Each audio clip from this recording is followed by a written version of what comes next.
some of you had the opportunity to meet Yvonne. She's been in and out of our church many times over the years. But anyway, just thought we'd let you be reminded of that. Ameda, she's sure talented, isn't she, that young lady? Wow. Man. We got her into the University of Wyoming. I think she had more talent to get into Colorado State, but to get into the University of Wyoming, no.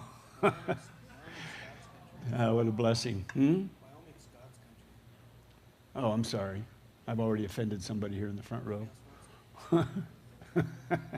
Praise God. No, that was awesome. Abby, you play something too, don't you? What'd she do? Oh, she's a singer. Well, why weren't you up here? Yeah, come on. If they're going to get up and drag you out of the house that early to come down here, you might as well. Praise God. Well, praise God. I've got like an hour and 15 minutes. No. God. I got Praise God. All right. For those of you who have been here from time to time, you know that we've been on a series called What on Earth Were We Thinking, right? And so anyway, we're going to continue on with that. But I want to just say this at the outset, and I'll probably mention it again later. You know, one of the things that I've come to realize over the years as I've had the opportunity to study and teach is that the gospel really is God's commentary on Genesis chapter 1, verses 26 to 28, in a sense. And we're going to see that today more well defined, more easily defined, I think, as we go. But you know, we hear a lot of things that Jesus says. We're familiar with a lot of the things that Jesus has said. And I don't know that we've really plugged them into their right context in our own thinking. For instance, when we hear things like, "Fear not, little flock, for it is the Father's good pleasure to give you the kingdom." And we don't necessarily, because of the way we've been taught, we don't necessarily realize that the word kingdom there is the word that means dominion or authority. And so maybe if we would rephrase it in our thinking, when we say it, "Fear not, little flock, for it is the Father's good pleasure to give you the dominion, to give you the authority." We're all familiar with Matthew 6:10, and I can't remember what the verse is in Luke, but the Sermon on the Mount, Sermon on the Plain, that your kingdom come, your will be done on earth as in heaven. And because we've been so completely, I think, drawn over to the idea that redemption was all about preparing men for heaven, getting people ready to go to heaven. And again, I'm not denying there's a heaven, so please don't take that, understanding. But because we've been taught to actually see everything in Scripture from that perspective, I think we miss a lot. So again, it's the word dominion. So when we hear Jesus say, "Your dominion come, your will be done in the earth as in heaven," what do you think? What do you think we're supposed to think? I believe that we're supposed to reflect on, the Creator's original dominion becoming visible once again in the earth, see, through his called and gifted emissaries or representatives, mankind. Because going back to the very thing we began with in this, we hear in 2 Timothy 1:9, God has called us, he saved us, and called us with a holy calling. See, we're the called ones, with a holy calling, which was given, so we're given us in Christ Jesus before time began. So I believe that when Jesus talks about, and we're going to see this going forward over the next several weeks, as we see Jesus actually living out in everything that he does, the very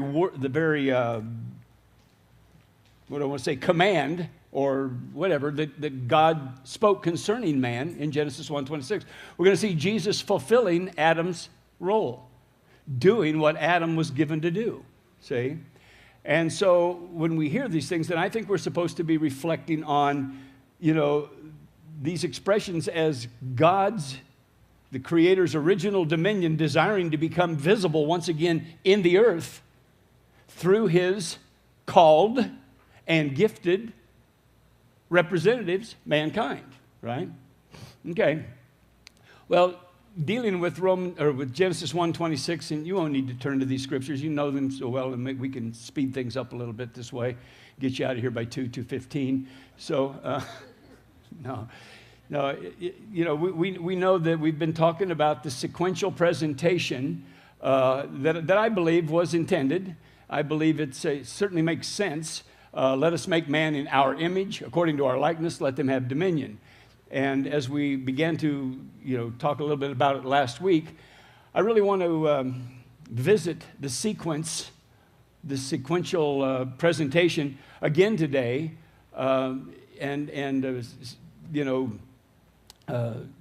this presentation that begins with let us make man and winds up with let them have dominion. And I want to, what's the word? I want to appeal to the sequence once again, because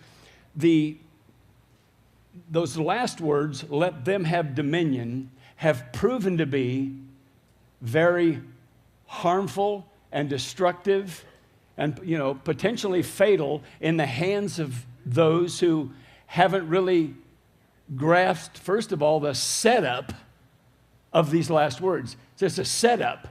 It's an expression of the Creator's caring preparation for his cosmos, for the works of his hands, as the psalmist calls them. He calls all of this the works of God's hands, right? So anyway, but these, like I said, these last words really have proven to be dangerous in the hands of men, and especially, let me say, in the hands of religious men, right? But in the hands of all men, they've proven to be dangerous, because there hasn't been an understanding, of the specific preparation that the Creator was expressing here in order for this dominion to be what he had in mind, right? And so, last week we actually backed up a step last week from what we normally talk about, and we find that over there in Genesis 1:26, it says, then God said. So what we really should do is, instead of jumping right to image, we should go back to what God first said, right? And we talked about it last week. Then God said, let us make Adam. He said, let us make man. That's Adam. Let us make Adam. And as I said to you last week, what we find there is that at the outset, see, God has made a dirt connection, hadn't he? He has made a connection with the physical, with the natural. This is a predetermined, if you will, connection for the kingdom of God, to be established on earth, for the dominion of God. And I know this probably, of course, some of you weren't here last week, but I know this probably rattled a few people. But anyway, that I said this: there can be no influence. You have to think this one through, okay? There can be no influence of God in the cosmos apart from the Adamic privilege. Now, I want you to think about that a little bit, because, we have asked God to do this, and we've asked God to do that, and we've blamed God for this and blamed the devil for that. And we need to understand that, beginning with let us make Adam, and ultimately, and let them have dominion, right? And then, of course, we've got these qualifiers, or so to speak, or these perfecters of that dominion, I should say. But we miss that sometimes. He said, let us make man, let us make Adam, right? And so I want you to understand that what he's actually saying is that if my dominion is going to be on earth as it is in heaven, it's going to be through my designated representative. There is no influence of God in the cosmos apart from man. And thus we have the necessity of Jesus, the Word made Adam. It's not Adam in the Greek, I'm just inserting that in, but the Word made flesh, right? Identified by the Apostle Paul as the second Adam and the last Adam, right? The second man, the last Adam. And again, I'm just using the word Adam from the Hebrew, but obviously that's not in the Greek. But I want you to see that this is, and so Jesus is Jesus is God's own commentary on his purpose, on his own purpose, called according to his own purpose. See? And so Jesus is the fulfillment of the beginning. And he's called the beginning, isn't he? All right? So, anyway, but while dominion, on the earth was predetermined to be administered through a man of flesh, then we've also got to know and remember that the temporal, which is the product of the eternal, remember Hebrews 11:3, by faith we understand that the worlds were prepared or framed by the word of God, so that that which is seen was not made out of that which is visible, or the implication is what? That which is seen was made out of that which is invisible, and he just told us what it was. By faith we understand that the worlds were prepared by the word of God, right? So while I say, what we're saying here that it was predetermined that that dominion on the earth would be administered through this natural man, all right? We've got to understand, that the temporal, which is the product of the eternal, cannot be monitored, cannot be cared for, cannot be rightly governed on the basis of the judgments of the visible, right? Now stop and think, is that what we've done? Yes, that is what we've done. Is that what we do in world politics? Yes. Is that what we do in local, in local culture? Yes, that's what we do. Is that what we do in our personal lives? Yes, that's what we do. And yet we have, and again, we've had these many pieces of wonderful statement in Scripture, and that we have made application in certain areas, but we've missed it in other areas. We haven't allowed them to say everything they were intended to say. And what they've said is truth, small picture, but what they have to say is a larger canvas. And so we find Jesus, I can't remember, John 7:24, I think, but I may be wrong. Anyway, he says, judge not by the appearance of things, but judge with righteous judgment. Make judgments not based on the appearance of things, right? We find Paul in a passage of Scripture that we're all familiar with saying, look not at the things that are seen, but at the things that are not seen. For the things that are seen are what? Temporary. The things that are not seen are eternal.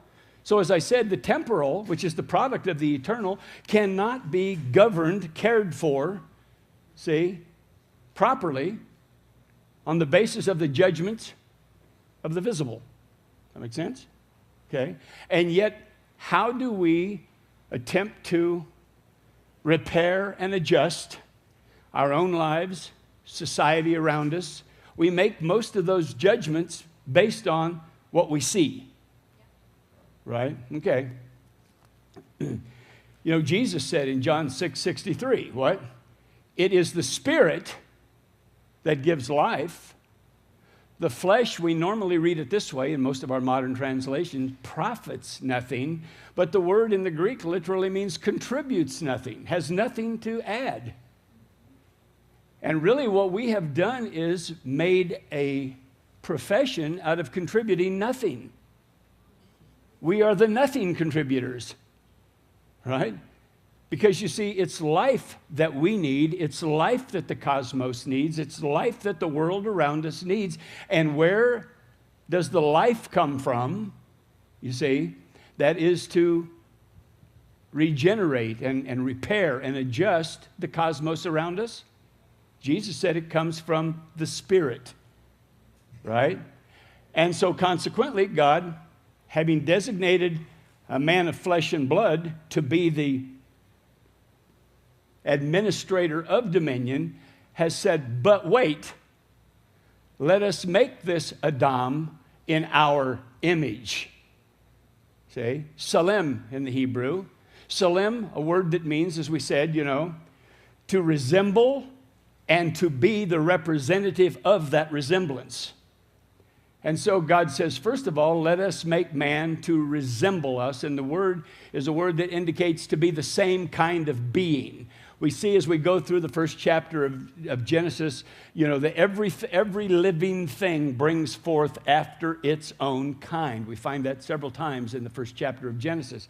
And so that when we arrive at Genesis 1:26, we are right to assume that God is saying, I know assumption is not always correct, but this word bears it out, that we are right to assume that God is saying, now let us make man after our own kind.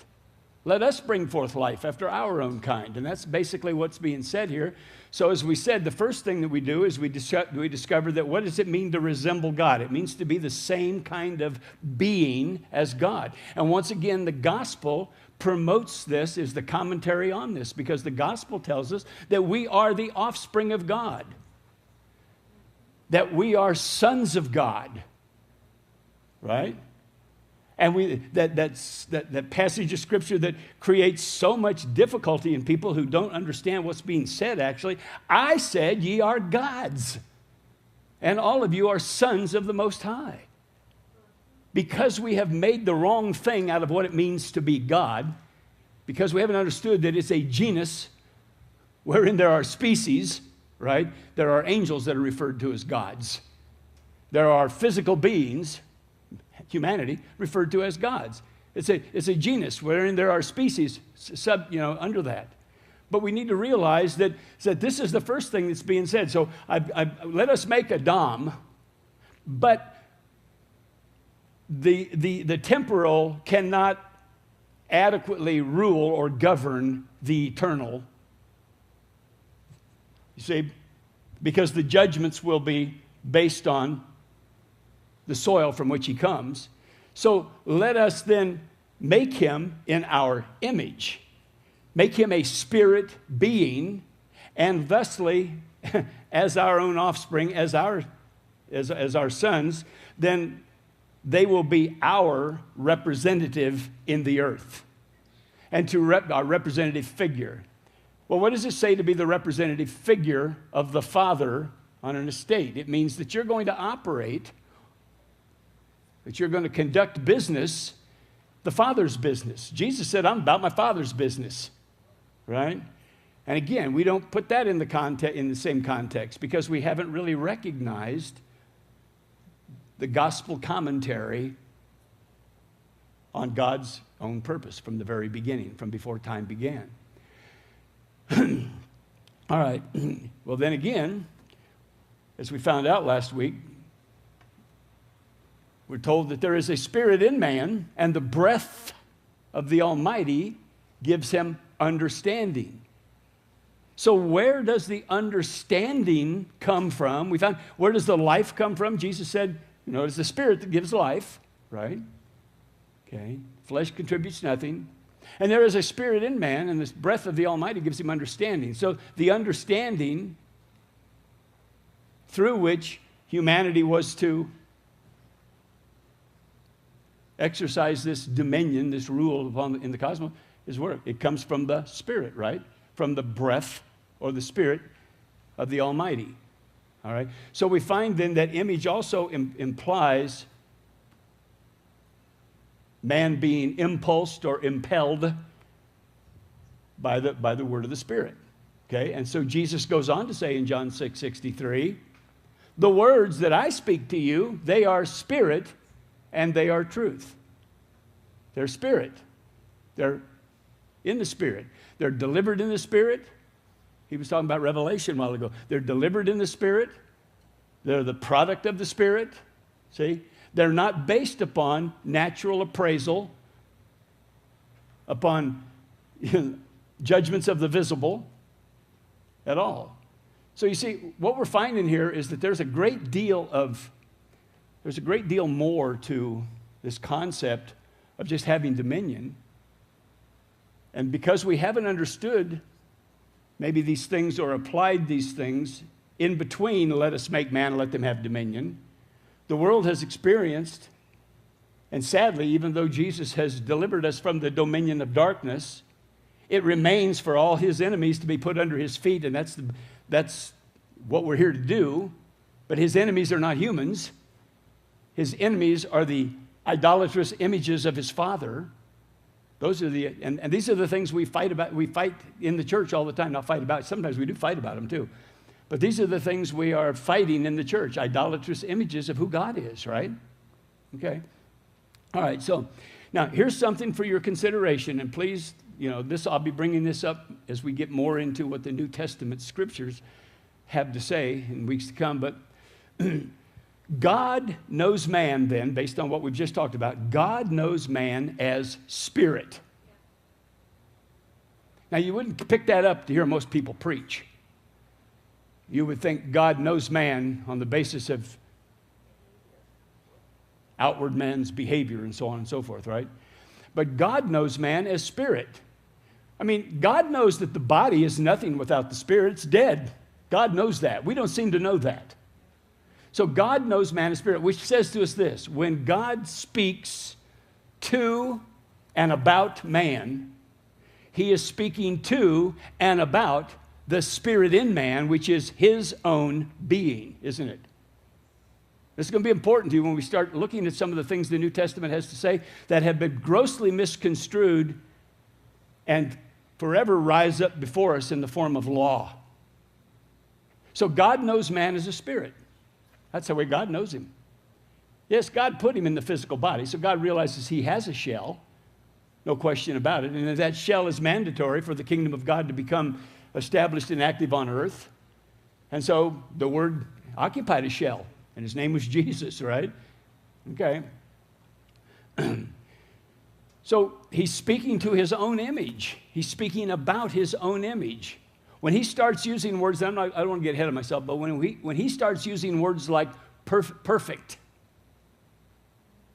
and we want to argue or disbelieve those words, well, the reason we're arguing or disbelieving is because we are not fixated on the Spirit, the image of God in us. We're fixated on the natural man and his behaviors, right? So again, that'll come out more later on, but I'm going kind of slow through this because I realize a lot of this takes a lot of adjustment to our thinking because we've been brainwashed another way, right? So, and what he's doing is he is speaking to the life and the animation. When you look up the word pneuma in the Greek, which is translated spirit, I think it's Barak or something in the Old Testament, but when you look up pneuma, you find out that it refers to that which animates the natural. And of course, we know that's what life is, right? It's one of Elihu said, the Spirit of God has made me, and the breath of the Almighty gives me life, right? But that's also that same Hebrew word that can also be translated spirit. But anyway, so there is a spirit in man, and the breath or the Spirit of the Almighty gives him understanding, right? So what God is doing is he is speaking to and about the life and the animation of the natural man, not to in any way lessen or exclude Adam. And every time I use that, I'm not talking about the first little boy named Adam. I'm talking about man, okay? He's not speaking to and about in order to lessen or exclude the man of soil. What he's doing is to provide that man of soil with the greatest possible benefit. I want you to get this, because you see, what we have done is we have been led to believe that the voice of God and the appropriate scriptures, in other words, those scriptures which really can be recognized as God speaking to man, okay? We have determined or been led to believe that those are primarily concerned with the correction of outer man's behaviors, because that's what we think God is concerned with. Now, before you get off into thinking I'm, not concerned about behavior, are behaviors important? Absolutely, behaviors are important. In fact, they're critical to the, what do I want to say, to the correct or to the most advantageous, execution of dominion. But we're referring to behaviors of another kind. behaviors of another kind. So behavior, certainly, and that's really where we're going with how do we behave, see, in interaction with our society. How do we behave in interaction with one another? See, there are certain behaviors that we have continued to exhibit towards one another, ones that we're always trying to put down by quoting some scripture to ourselves, because what we're trying to do is get a hold of this outward behavior. And there are certain behaviors, there are certain ways that Marilyn and I respond to one another, or that I and somebody I don't disagree with in society respond, or whatever. But we're talking, and those behaviors are certainly, they're destructive behaviors, but there is a behavior of another kind, K-I-N-D, kind. Let us make man in our kind, right? To be our kind. And that's what we're looking for. And this is where we find, likeness now sequenced between image and dominion. So we've established image. And we're going to get back to that in a minute, because there's still a problem that I have realized in recent years. But so here's where we find likeness now, as I said, sequenced between. So we're just moving through this, because ultimately we want to arrive at the effectual administration of the dominion that the Creator had in mind when he said, let us make Adam and let them have dominion. All right? Well, Adam must be in our image so that all things can be drawn from the Spirit, so that our wisdom, our understanding can be communicated through this shell of a man, right? But now we've got to add one more thing here, as our likeness. So we find a likeness in here. Now, likeness is the Hebrew word that is pronounced demuth, and it's very similar in its initial definition to Tselem, image, because it also means to resemble and to be the representative of that resemblance. Where? In the earth, because that's what this is all about, right? Let him have dominion over all the earth, right? And so Tselem means to resemble and to be the representative of in the earth. Demuth means to resemble and to be the representative of that resemblance in the earth. The difference is, as we've already seen, image, Tselem, means to resemble in kind, same kind of being, and to be the representative of that kind of being, that spirit being, in the earth. Demuth, on the other hand, means to resemble in character, nature, or thus behaviors. Okay, we can extrapolate that out to behavior, right? Because the way we define and understand in our mind, the way we understand the character or the nature of God is in those behaviors that we believe are essential to him. Isn't that correct? Okay, so behavior is an expression of character. All right? So as I said, we're looking for behavior, yes, to be a very critical issue in the proper administration of this dominion, but these behaviors must be behaviors of another kind. Not the behaviors of Adam, but the behaviors of the image of God, right? So the behaviors of another kind. And as I said, this is why likeness then finds itself sandwiched in between, or sequenced between, image and likeness, right? So it seems that there's a correlation between behaviors and the image that we hold of ourselves. Now, we've said this many times in other presentations or talks when I talked about the nature of God and so on and so forth. The God we believe in is the God the God we represent. And that's what I'm saying here. It seems, obviously, it's not a matter of seems. We all know it's true. But it seems, that there's a correlation between behaviors and the image that we hold of ourselves. For instance, last week, we saw that Old Testament man continued to have at least a superficial, awareness of understanding of a spirit in man, of a spirit in man. right? Because he talked about it. And it obviously had something to do with God, because Moses cried out in two different places, Numbers 16 and Numbers 27, to the God of the spirits of all flesh, right? All right, but it seems clear also, that they failed to identify the true image of that spirit. Do you hear what I just said? Now, see, we talk about people having spirits now, don't we? See what I'm saying? And it seems to me as though Old Testament man who was, and as we said last week, the image of God did not change in man. Man just lost contact with it, right? But he remained at least vaguely aware, superficially aware, that there was in man a spirit. There is a spirit in man, the breath of the Almighty, you know what I'm saying? Okay? But he failed, obviously, because there is a connection between between image and likeness, a connection between image and behaviors. And could we describe the behaviors of Israel or the behaviors of the nations around them as being godly, godlike? Of course not. Sacrificing children to Molech and the people of God, wiping out, mothers and children in order to conquer a land.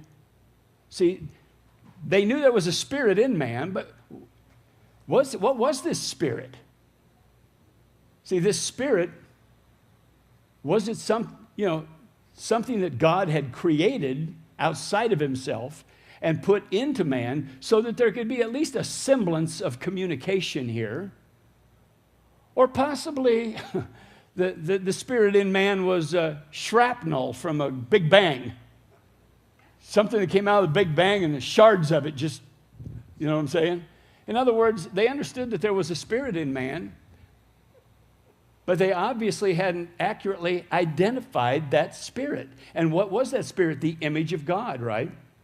All right, so here's my question for us, though. In spite of all, and this would be true of most of you, maybe not of some of you, but in spite of all of the teaching we've had on spirit, soul, and body over the last 40 to 50 years, it really became prominent, I think, in the 40s with E.W. Kenyon's teaching on spirit, soul, and body. And then Kenneth Hagin had a book, of course, on man on three dimensions. And all these things were very, very much necessary and very much beginning points for a lot of people. And then, of course, there are many people still teaching on spirit, soul, and body and so on. But here's what I want to understand. Is it conceivable, I guess I should say, that we too, in spite of all this teaching, have failed to fully validate the identity of the spirit in man? I use a silly analogy, but have we failed to do that? Now, let me tell you something. Now, as charismatics, those of us who were charismatics or around that group, okay, and again, I'm not disassociating with charismatic Christianity. I don't mean it that way. But as charismatics, how did we become charismatics? We got filled with the Holy Spirit, right? With the Holy One. Not the unholy one, the Holy One, right? Okay, and so I'm sure that Paul, this very question that I'm putting out here, is it conceivable that in spite of all the teaching we've had about the Spirit, that maybe we have failed to fully validate the identity of the Spirit in man? Because Paul obviously, as I said, he encountered this because in three specific communications. Now listen to these three specific communications, and let me remind you that these three specific communications were made to the biblical example of a charismatic church, the Church of Corinth, right? And he says to these tongue-talking, prophesying, word of knowledge having, all that. He says to these people, do you not know that you are the temple of God? And it's the Spirit of God that dwells in you. Right? Then he says to them, your body is the temple of the Holy Spirit. Your body is. And then he says, you are the temple of the living God. Now here's what I want you to understand. Paul wasn't saying these things, to confirm an event that had taken place down at the altar by virtue of the confession of Jesus Christ as Lord and Savior and a successful plea to be baptized in the Holy Spirit. These were already charismatics. right? See what I'm saying? Paul had a reason for saying this. These people had not, and I think the problem is the same today. These people had not fully identified the spirit that was in them. They knew there was a spirit in them. They knew that they were spirit beings. They had some teaching from that, I mean, whether they were these were the Corinthians, of course, were Gentiles predominantly, but even in the mythologies, there was spirit teaching. There were spirits in the mythologies of Greece and Rome and the Norsemen and so on and so forth. There were spirits. But you see, to identify the spirit, so these people had again, I'm being a little bit facetious, but they had a charismatic spirit. There is a charismatic spirit in much of the church today, right?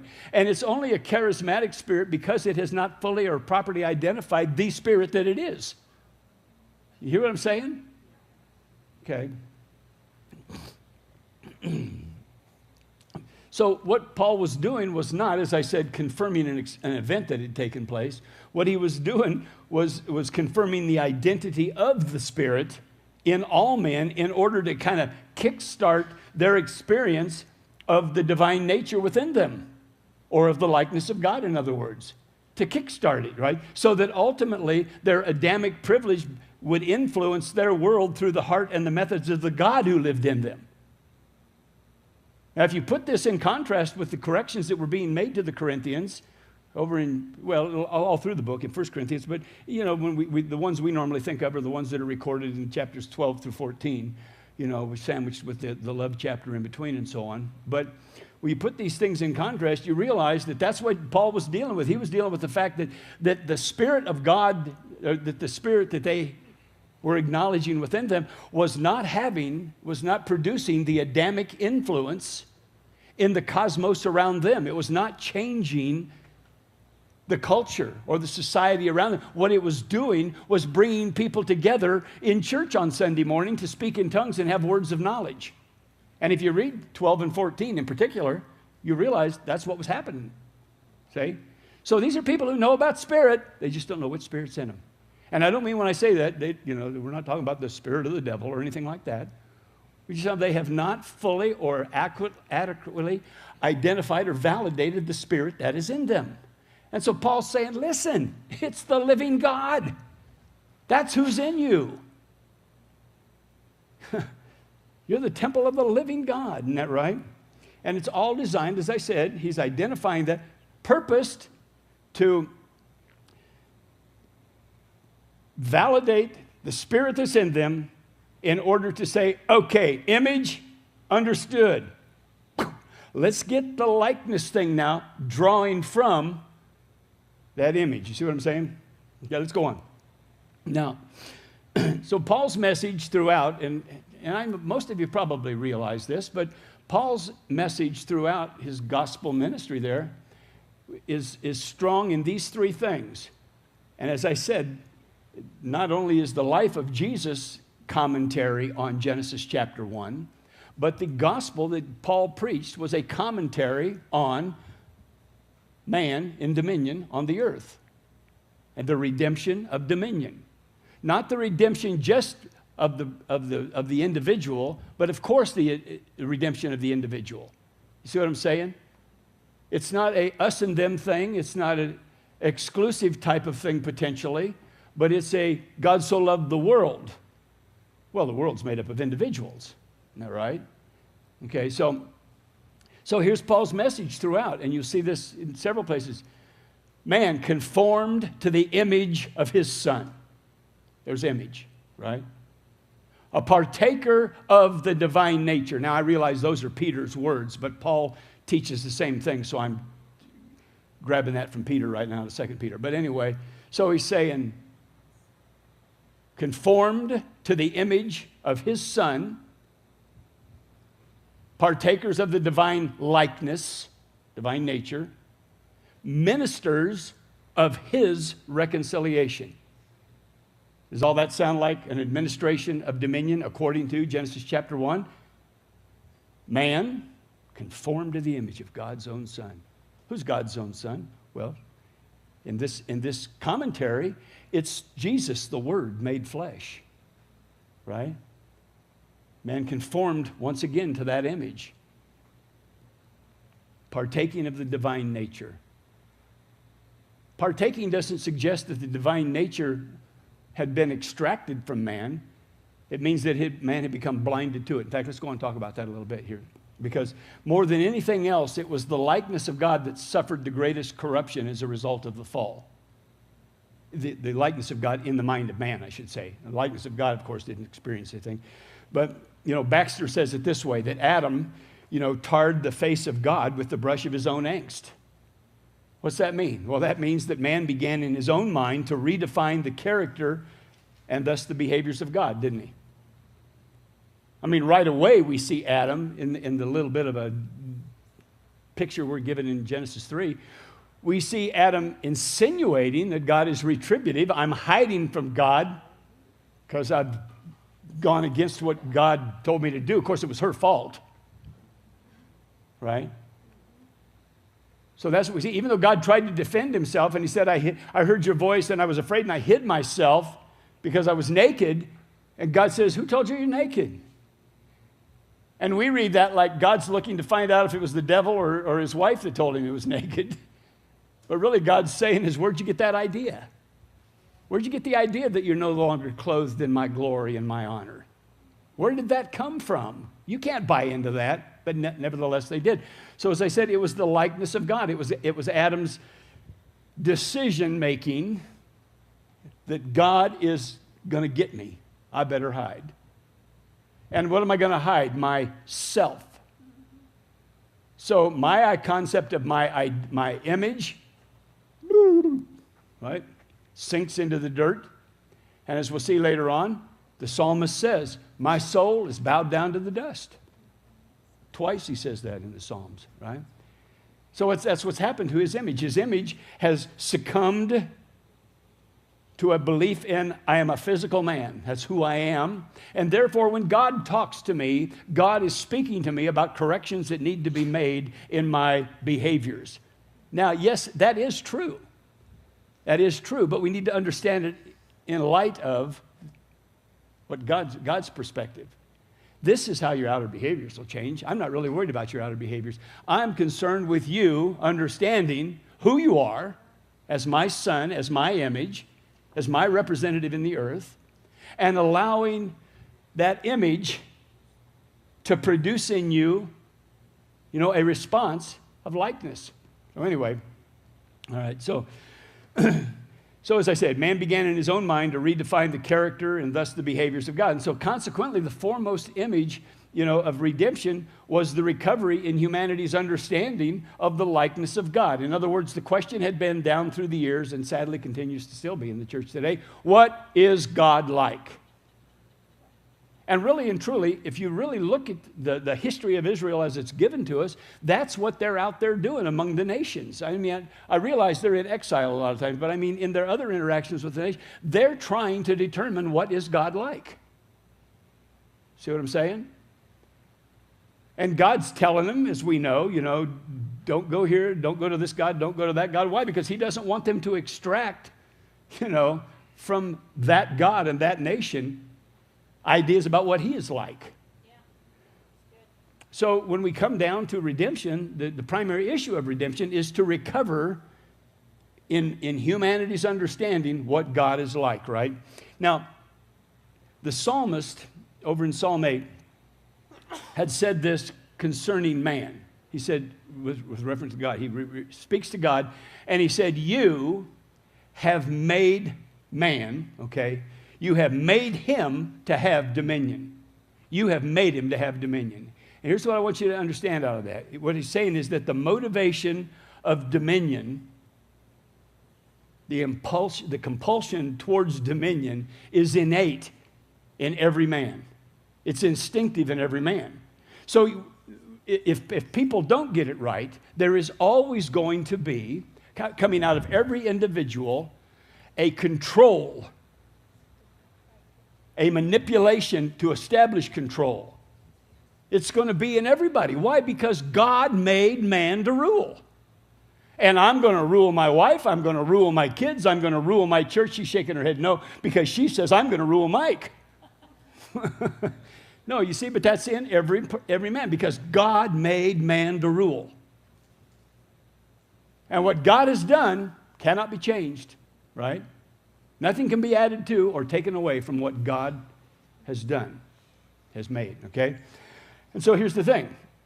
So as I said, the motivation to dominion is in all men, everywhere, whether they're North Korean, emperors or father in the household or children among other children. You start seeing it right away, don't you? In all children, you see it too. Okay? So anyway, so let's go from that then. So as fallen man then continued to do what God had made him to do, right? As he continued to do that which he'd made to do, the idols in their now darkened minds offered up character sketches, right, of methods and behaviors that would certainly be appropriate to controlling their earth. Blow that sucker away. He done messed with my crops. I mean, see what I'm saying? It was their darkened understanding. But that was because they were putting on God, new definitions. This God who had commissioned them to rule the earth, they were trying to find out what he is like. Okay? And so they had idols in their minds right away, they offered up, okay? And so then eventually gods, that were representative of these various likenesses began to define the nature and the behaviors of whole nations. And so we had nations, we still do, but we had nations in the Bible that were represented by Baal and Ashtaroth and Molech, and Israel was eager to embrace any and all.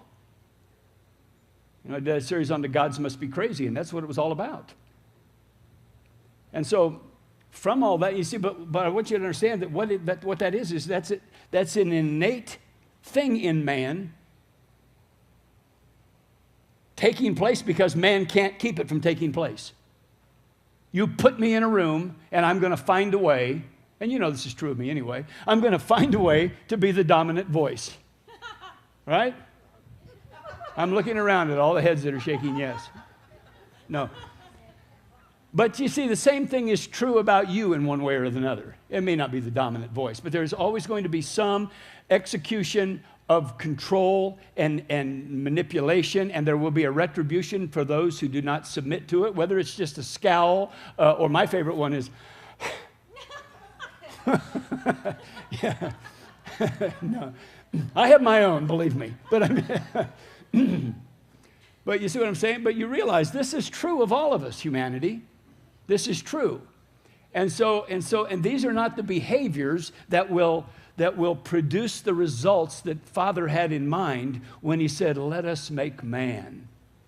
And in our image, see, and we will speak to them as our image in order to give Adam the greatest benefit possible in life for peace and so on and so forth. But, he's going to have to learn to communicate as who he is. And see, what we've been like is like somebody who is raised in English trying to communicate, try to communicate in Chinese with somebody. That's what and so what do? We misinterpret things. We misunderstand. We just flat don't understand, right? Well, that's the way we've been with the way we've been. But anyway, so as I said, these gods rose up and images, arose, as Paul said in Romans chapter 1, changing the glory of the incorruptible God into an image made like corruptible man. See, again, Romans chapter 1, I've been over this many times where people just want to make this about homosexuality. It's not about that. It's about the deterioration of the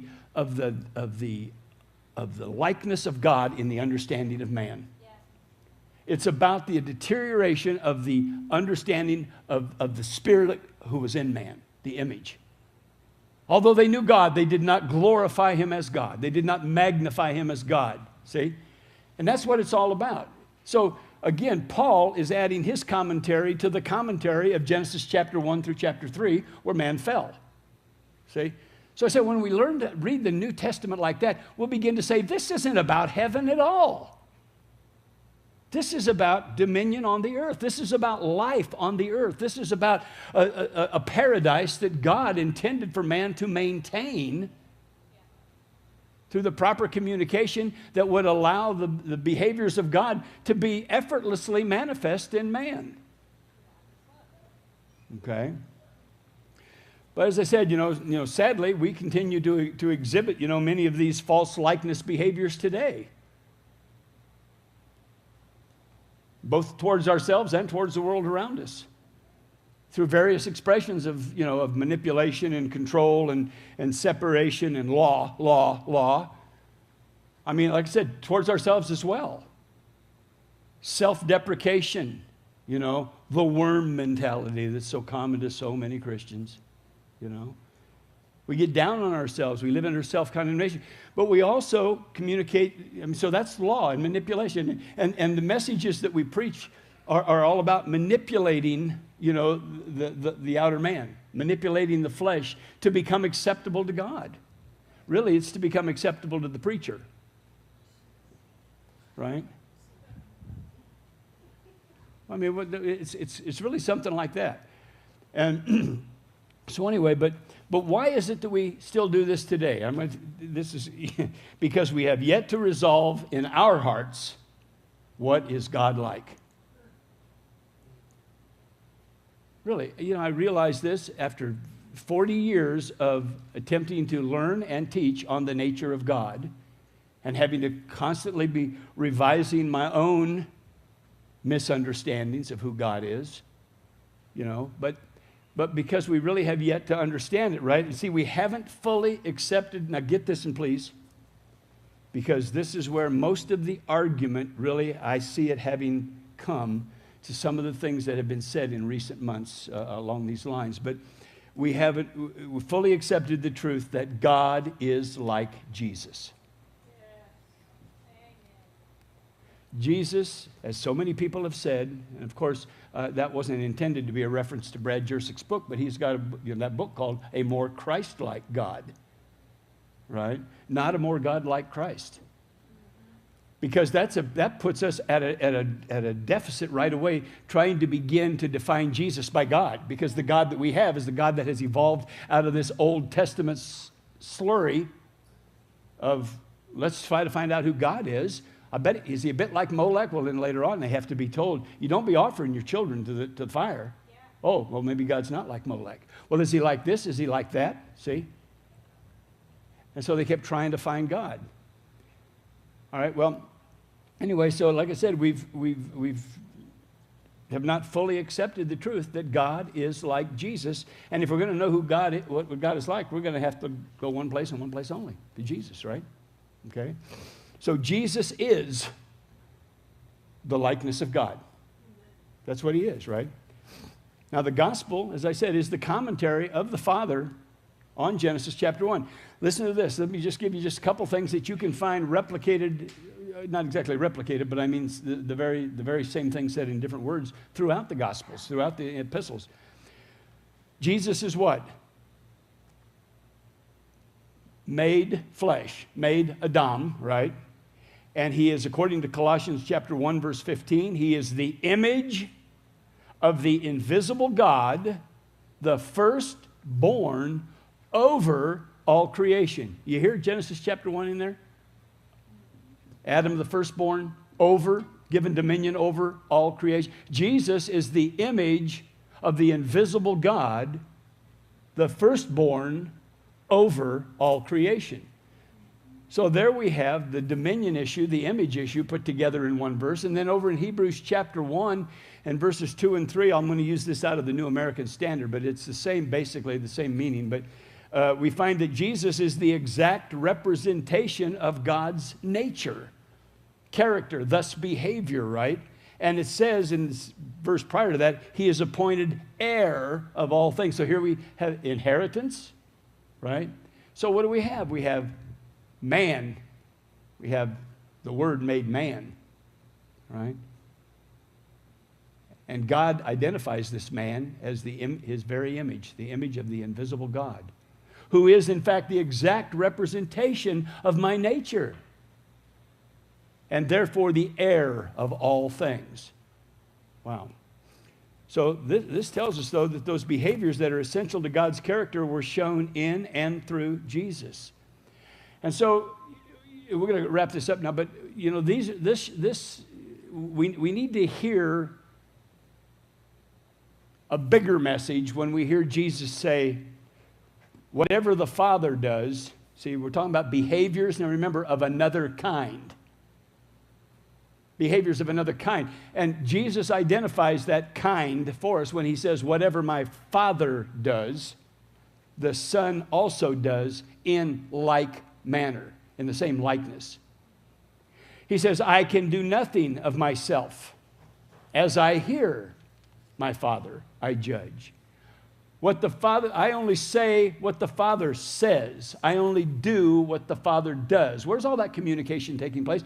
The breath of the Almighty, giving understanding to his Spirit, right? Okay.